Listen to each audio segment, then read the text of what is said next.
This is real, unbiased boxing talk. Hey, how you doing? It's your boys. We're talking back again with another man. So, trouble in paradise.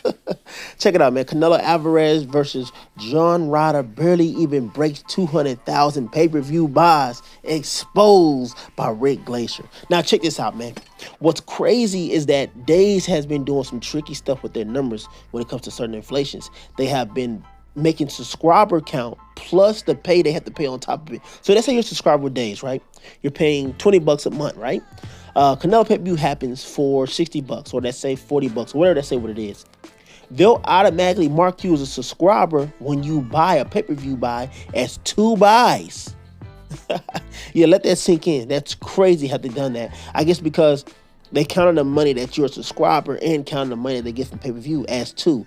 That's not how it works. So people have exposed that they have inflated the numbers when it comes to that and put it to the real numbers. So instead of whatever numbers they guys show you, just take it off by 2. So basically divide it by 2 and you get the real number, or divide it by 1, each one account off, and you get the actual number. So does this show a lagging or fall back of Canelo's career? Ooh. I gotta say yes on this one, just because of competition. The King Canelo, no. Now let me say something. People might call me a hater. You hating on Canelo, bro? I've been called a Canelo sucker, a Canelo fanboy, because I explained to these fangirls that the reality is Canelo is number one. He is the face of boxing. He is the one that he's the reason why 168 was unified, undisputed, belts all together, because of Canelo. No one else did it or was trying to do it. Canelo came in this game and he was the next Mayweather. Mayweather basically passed the torch to Canelo without actually doing it. He didn't beat Mayweather, but still, Canelo is the one shining. So put it like this. Canelo issue comes of opponents. The fans themselves are tired of seeing Canelo fight low-class European bums, as they say. John Ryder wasn't a bum. He was a top 10 contender. He was a top 10 guy, legit. But when it comes to Canelo, he has to fight the best of the best. People want him to fight Dave Benavidez. We've been waiting all day, waiting all years and years for David Benavidez. Is it a protection order? Does he not want to fight him? What is going on? Dave Benavidez's best competition now is lately Caleb Plant, but he didn't stop him. But guess who did? Canelo. But styles do make fights, and Dave Benavidez, Canelo, and Plant are 2 different fighters. We don't have the old Canelo anymore. He's gone. The Canelo that beat Danny Jacobs, the Canelo that beat Triple G in the second fight, he's gone. We have a Canelo that marches forward, no head movement, barely even uses footwork. That is a target that can be hit. If John Ryder can do it, damn right, Benavidez can do it. Now I want to say this. When they talk about pay-per-view buys, when it comes to Gervonta Tate Davis being a new face of boxing, if we get in that, I'm just being real, guys. Just listen to me to the whole video here. I want you to just listen to me and understand my point. If we know these numbers are real from Days that it's really been barely even broke 200,000.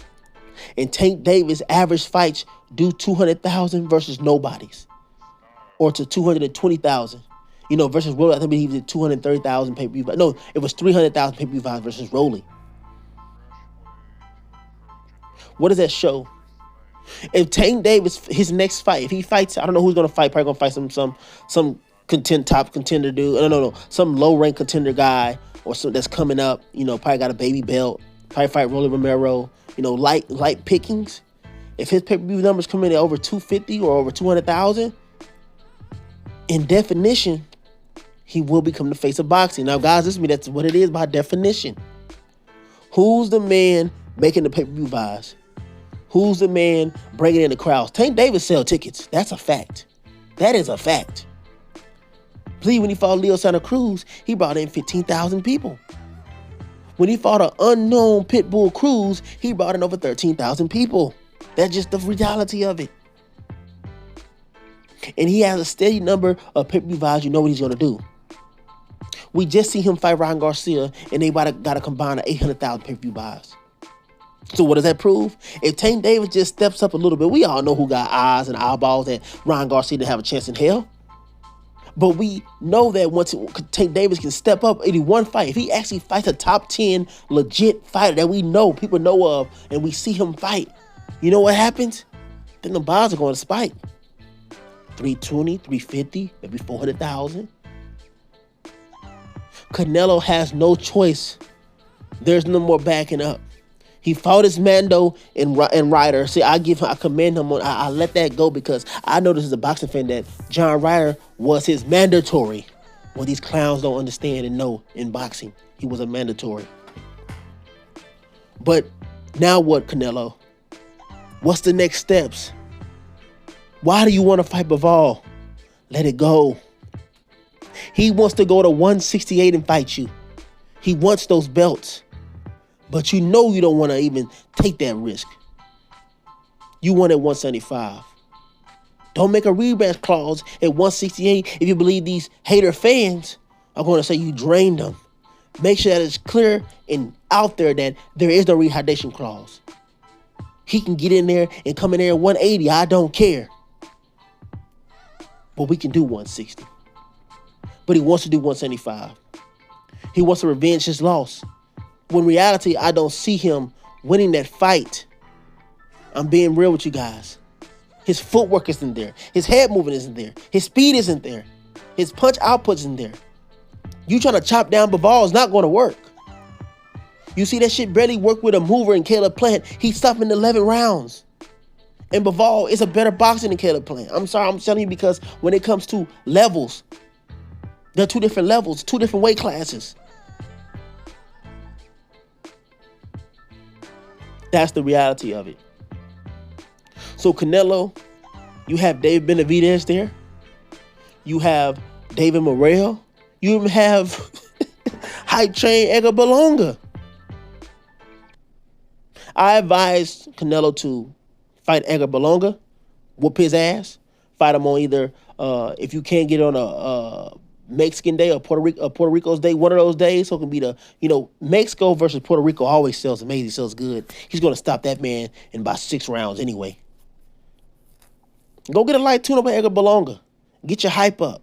Because once you beat him, the Puerto Ricans, the more the Latino crowd that has doubts in you, will be more behind you too.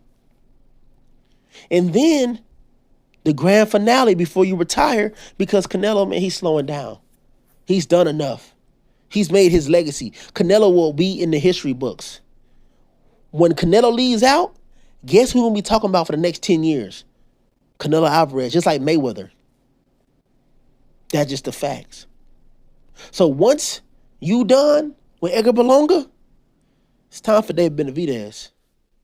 It's time to prove these haters wrong. It's time to shut some mouths.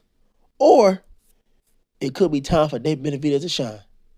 But I thank you guys for watching, man. Please like, comment, subscribe. More to come soon. And I'm out, man. Peace. Undisputed Talk.